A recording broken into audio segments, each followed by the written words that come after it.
Welcome to the Deep Dive. Today we're inviting you on, an extraordinary journey. We're going not just through space, but way back through time, specifically to the very, very first moments of our universe. What do we actually know about the Big Bang and, what happened right after that? So our mission today is to take this stack of sources. We've gathered articles, papers, our notes, and really pull out the most important bits, the key insights. It's kind of a shortcut for you to get properly up to speed on the universe's infancy. That's the plan, yeah.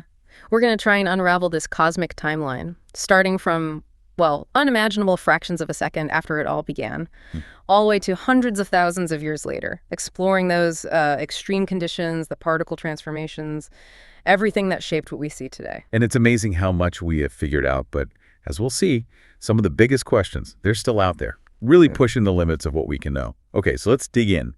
When we talk about the beginning of the universe, what are we actually saying? Like, is there a before the Big Bang? That question itself feels huge. It is huge. And the Packlisted standard Big Bang model tells us the universe emerged about 13.8 billion years ago. From this point, this singularity, infinitely dense, infinitely hot. But here's the critical part, the thing to wrap your head around. In this model, space and time, they began with that event. So asking about before, it's a kind of a paradox within classical physics. Our theories just don't go there. They break down at that very first moment. It's the edge. And just to give you a scale of how extreme, we talk about the Planck epoch. This is time before about 10 to the minus 43 seconds. I mean, just impossible to grasp. Temperatures are like 10 to the 32 Kelvin, quadrillions of degrees. And at that point, our physics, general relativity, quantum mechanics, they just stop working together. They don't describe it. We think quantum gravity effects take over completely, but we don't have that theory yet. Not a complete one anyway. Wow. That's, incredibly humbling. It reminds me of that analogy in our notes where are we like chimpanzees trying to build a computer when we think about the ultimate origin?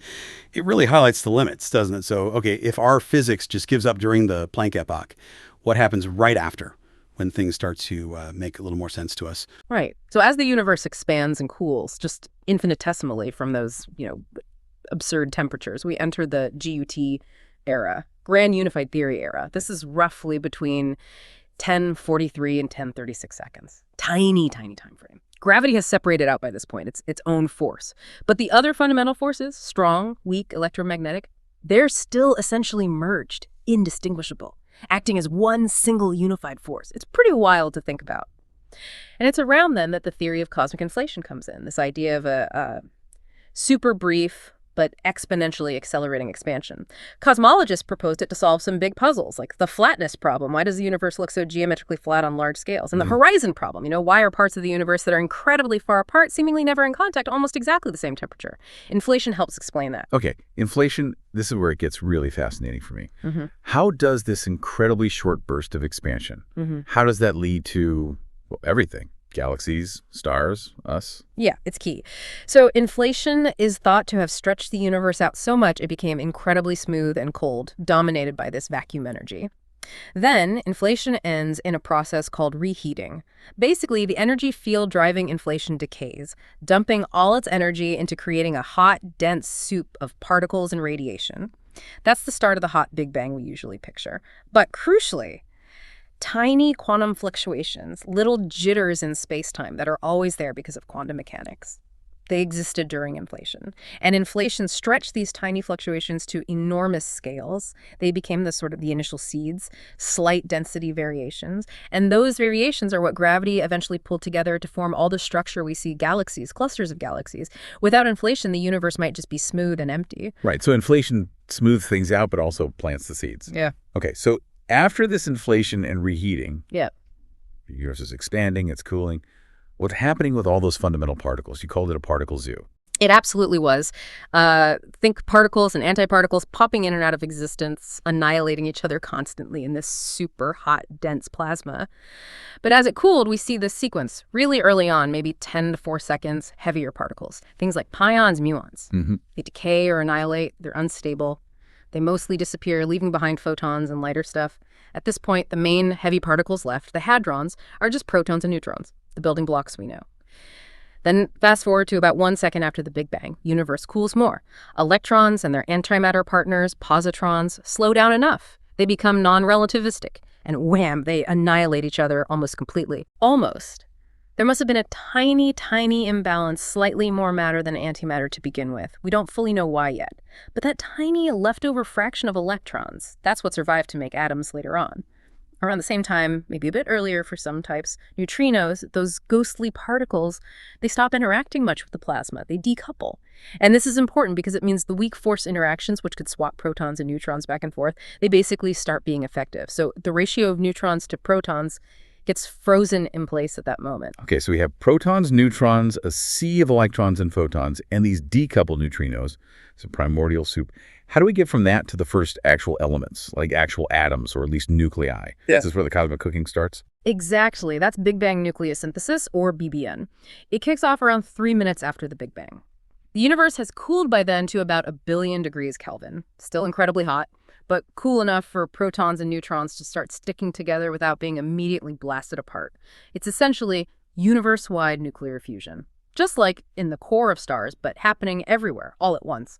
And what gets made? Well, primarily deuterium. That's heavy hydrogen, 1 proton, 1 neutron, and then most of that fuses into helium-4. 2 protons, 2 neutrons, plus tiny, tiny trace amounts of lithium. And here's the really cool part. We can calculate how much helium should have been made. And when we look at the oldest stars, the most pristine gas clouds, we find they're about 24% helium-4 by mass everywhere. And that prediction, it matches the BBN calculations beautifully. It's a huge piece of evidence for the Big Bang. That's incredible. A cosmic fingerprint left over from the first few minutes. But you mentioned lithium. I remember reading there's a slight issue there. It doesn't quite match up perfectly. That's right. Yeah, that's the lithium problem. When we measure the amount of one specific isotope, lithium-7, in the atmospheres of very old stars, we consistently find, well, about 3 times less than what our standard BBM model predicts based on other precise measurements like from the cosmic microwave background. It's a nagging discrepancy. Is it a problem with how we observe lithium in stars? Maybe. Or could it be, as some sources suggest, that the early universe might have been different from what the standard model physics predicts? It's one of those small clouds on an otherwise sunny horizon for the standard model. Still debated. Okay. A persistent puzzle. So the first nuclei are formed. The universe is still this hot, dense plasma, right? Full of charged particles and photons bouncing around. What's the next big milestone? Well, the universe keeps expanding and cooling. The next major event is something called matter-radiation equality. This happens much later, around 56,000 years after the Big Bang. The universe has cooled down to maybe 9,000 Kelvin. And at this point, the density of matter, protons, neutrons, electrons, and importantly, dark matter, catches up to the energy density of radiation, the photons and neutrinos. Before this, radiation pressure was dominant in how the universe evolved. After this point, matter, specifically gravity acting on matter, starts to take the driver's seat in forming structures. Okay, so matter starts to dominate gravitationally. Yeah. But it's still this opaque fog, right? You mentioned light couldn't travel far. When does that change? When does the universe light up? Yeah, exactly. It was still like being inside a star, essentially. Opaque. Photons couldn't travel freely. They kept scattering off free electrons, like light in a thick fog. That opaque phase is sometimes called the Dark Ages, ironically, because although it was incredibly bright, you couldn't see through it. The change happens with recombination. This is another 324,000 years later, so the universe is now about 380,000 years old. By now, it's cooled down enough to around 3,000 or 4,000 Kelvin for those free electrons to finally be captured by the protons and helium nuclei. They combine to form stable neutral atoms, mostly hydrogen, some helium. Ah, so the electrons get tied up in atoms. Exactly. And once the electrons are bound into atoms, they aren't freely scattering photons anymore. Suddenly, the fog clears. The universe becomes transparent. Light can finally travel across vast cosmic distances without bumping into anything. This moment is called the surface of last scattering. It's the point where the light we see from that era was last scattered. Okay, the fog clears. Light is free. What does that mean for us looking back today? Is this where that cosmic baby picture comes from? Precisely. That light that was finally set free at recombination, that's what we detect today as the cosmic microwave background, the CMB. Of course, it started out at 3,000, 4,000 Kelvin, kind of an orangey glow. But the universe has expanded by a factor of about 1,100 since then. That expansion has stretched the wavelength of that light all the way down to the microwave part of the spectrum, which corresponds to a temperature today of just 2.7255 Kelvin. Barely above absolute zero. And the CMB is just foundational for cosmology. Its spectrum is an almost perfect blackbody, which is incredibly strong evidence for the hot, dense, expanding early universe model. Back in 1990, the COBE satellite measured this temperature precisely, but it also found something else. tiny, tiny variations in that temperature across the sky. The ripples you mentioned, the seeds of galaxies. Exactly. Anisotropies, variations of about 1 part in 100,000, incredibly small. Later missions, WMAP and especially Planck, mapped these tiny fluctuations with stunning precision. They are literally the seeds from which all the galaxies, all the stars, all the structure we see today grew over billions of years. And those Planck measurements, they're what nailed down the age of the universe to 13.82 billion years and gave us our best picture of what the universe is made of today. Which brings us to something, well, kind of mind-blowing. You said Planck determined the composition.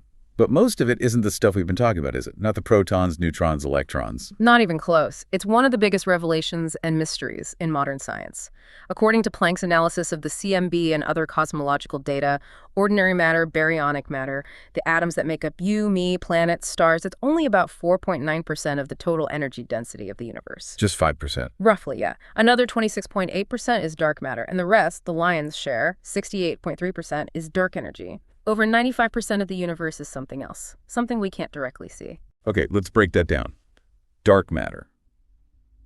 You said it's inferred from gravity. How solid is that inference? Could it just be that we don't understand gravity perfectly on large scales? That's a fair question, and people definitely explore modified gravity theories. But the evidence for dark matter comes from many different angles, and it fits together remarkably well. You have galaxies spinning faster than they should based on visible matter alone. Gravitational lensing light bending around galaxy clusters shows far more mass than we see, the way galaxies move within clusters. And crucially, the specific pattern of those tiny fluctuations in the CMB, it requires dark matter to form structures the way they did. Ordinary matter alone couldn't clump together fast enough against radiation pressure. So while modified gravity isn't ruled out, dark matter provides a simpler, more consistent explanation across all these different observations. What is it? Well, that's the puzzle. Maybe WIMPs, maybe axions, maybe something else entirely. We're still looking. Right. It's needed for the structure we see to form. Yeah. Okay. But then, dark energy, 68%. And it's making the expansion accelerate. That seems even weirder. It is arguably the biggest mystery. Dark energy behaves like it has this negative pressure. It's pushing space apart and causing that expansion to speed up, something we only discovered in the late 1990s. The simplest explanation is Einstein's cosmological constant, sort of an inherent energy of empty space itself, vacuum energy. But the amount of dark energy we observe is bizarre. It's tiny, just enough to be detectable now. But our best theories of quantum physics predict that vacuum energy should be vastly larger, like 120 orders of magnitude larger. 120 orders of magnitude. That's not even wrong. It's fundamentally misunderstood. Exactly. It's considered a major mystery. Why is it so small yet not zero? There's, as one source puts it, no known physics reason why this force should exist at this level. It's a huge problem. Wow. Okay, so 95% of the universe is dark matter and dark energy, which we don't really understand. What other big fundamental questions are still hanging out there from this early universe period? Well, a really big one is the baryon asymmetry problem. We touched on it earlier. Why is there matter at all? In the very early hot universe, you should create matter and antimatter in equal amounts.